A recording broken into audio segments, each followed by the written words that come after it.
High on Life is a bit of an offbeat first-person shooter. It combines Halo-style combat mechanics, acrobatic platforming, and acerbic humor, featuring amusing writing and the voice talents of major American comedians.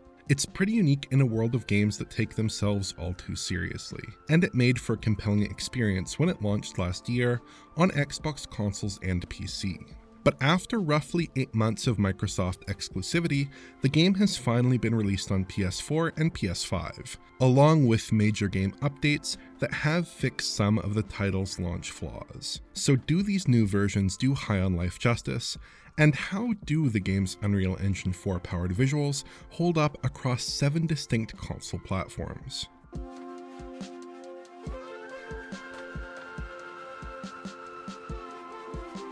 High on Life isn't a terribly complicated game at its core, though it does do some interesting things from a gameplay perspective. Combat is built around a few distinct weapons, which come packed with a mix of zoom modes and special actions. Encounters tend to be quite dynamic, with floaty jumps and dashes enabling the player to mix it up at a variety of ranges with squads of enemies. Probably the closest analog here is something like Halo or Destiny, albeit with some more experimental weaponry at hand. The gunplay isn't quite at that same level from a mechanical perspective, but the game can feel very satisfying, especially once you unlock later firearms. Combat encounters are typically separated by platforming challenges and simple puzzles to break up the pace a bit, which works quite well, I'd say. Some of the initial footage suggested the game might have some more Metroid-style gameplay elements, but the final title is very much a breezy little shooter, though that's not a bad thing at all in my opinion. Beyond the game's basic mechanics, High on Life leans heavily on a metatextual sense of humor to keep the story moving.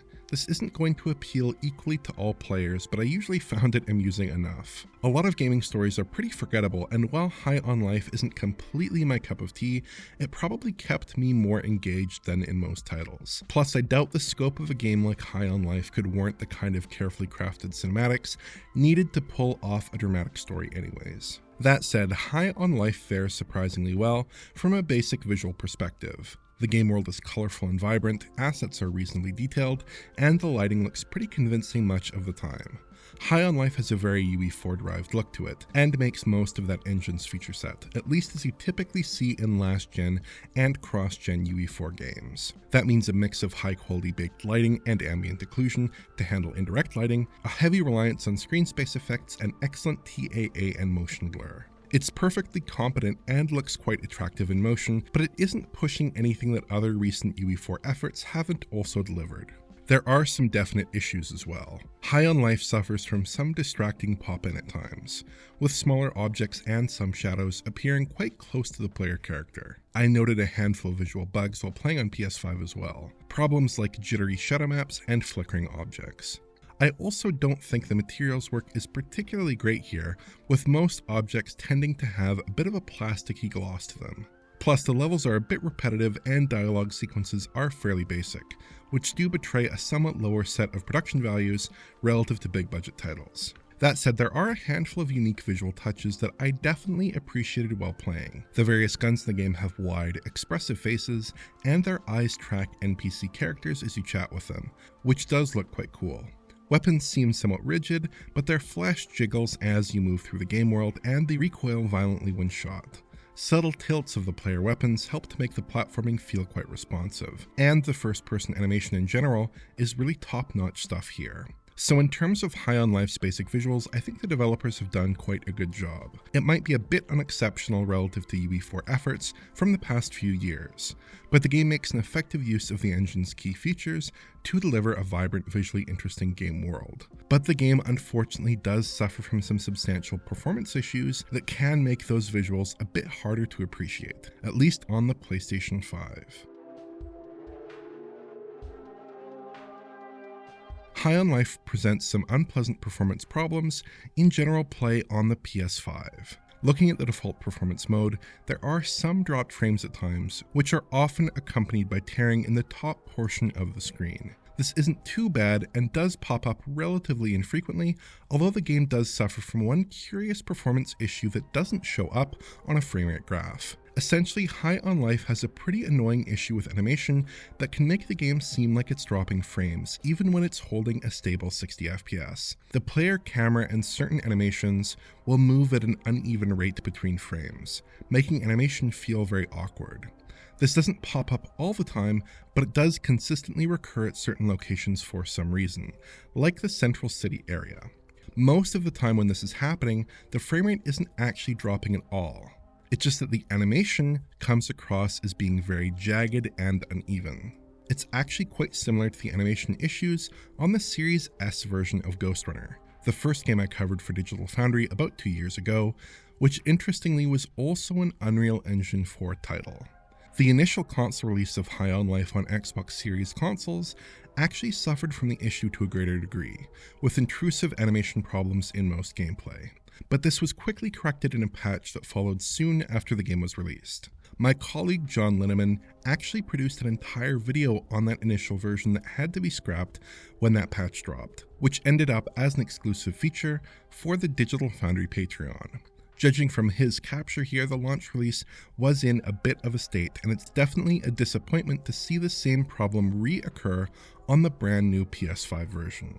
Hopefully the developers can stamp out the issue on Sony's platform promptly.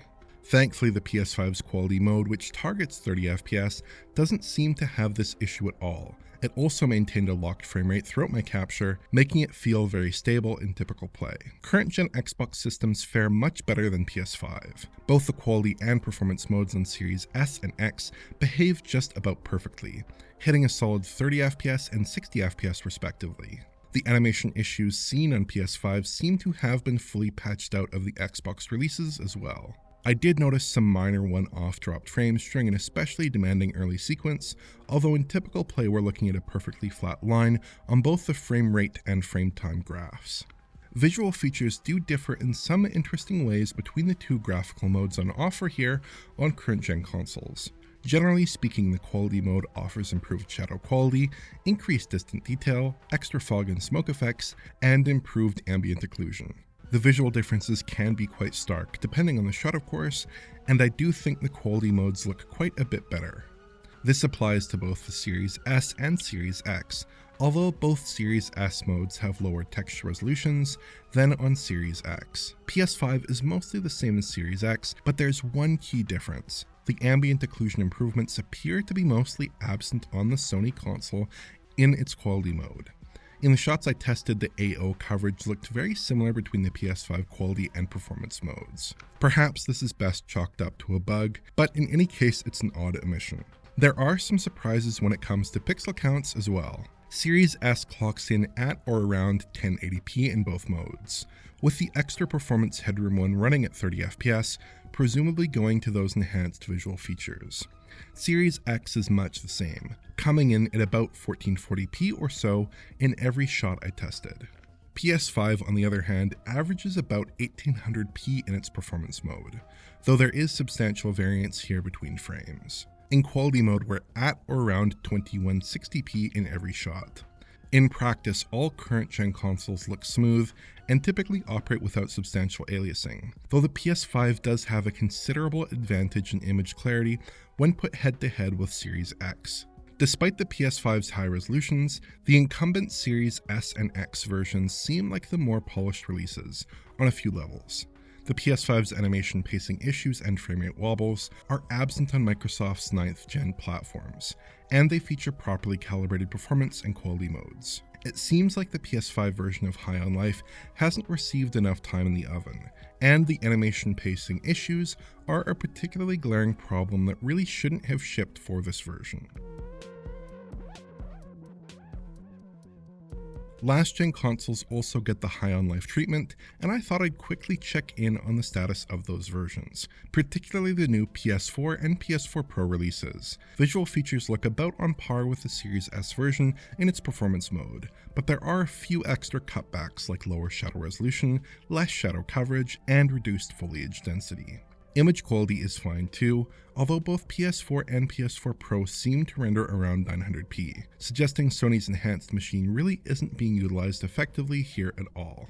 In performance terms, the PS4 fares okay, but there are some issues. High on Life suffers from some considerable hitching at times, as well as more minor frame time blips. Loading is also pretty egregious, both for loads from the menu screen as well as for these in-game loads, which aren't present on current-gen consoles. PS4 Pro fares about the same as well as far as I could tell, though the larger stutters did seem a little less frequent. It's a serviceable enough experience, but like a lot of recent cross-gen titles, you can tell the focus wasn't really on the last-gen machinery here. The Xbox platforms operate similarly, with the same range of issues, as the hitching and loading problems are also present here. But the One S version is saddled with some additional concerns, with more frequent frame time dips and some extended drops as well. On the resolution side of things, we're getting roughly 792p on Xbox One and 1080p on Xbox One X, which is towards the lower end of what we usually expect from that console. Last-gen Xboxes do get a better version of High on Life than I anticipated, as John's initial coverage highlighted some issues with framerate capping on Xbox One consoles. All 8th gen platforms seem to deliver a properly paced 30 FPS output now, although they obviously have other substantial problems. Notably, none of the last gen platforms exhibit any of the animation issues that we currently see on PS5. High on Life is a good-looking game and an entertaining adventure that I enjoyed playing. The basic visual presentation is quite pleasing here, with a very good use of the Unreal Engine 4 feature set. Performance is really the key complaint, as PS5 suffers from the animation pacing issue that afflicted the Xbox Series versions on launch. It feels fine most of the time, but when the game is experiencing animation issues, it can seem very off-putting.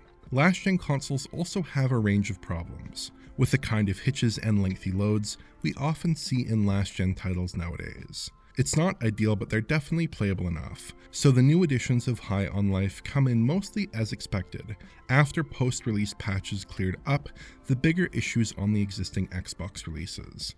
But the PS5's animation pacing problems really need to be addressed, just like they were on Xbox Series S and X last year. If you enjoyed this video, please like, subscribe, and press the bell for YouTube notifications. Check out the Patreon at digitalfoundry.net for exclusive and early access content. And to get in touch, use Twitter. Thanks for watching.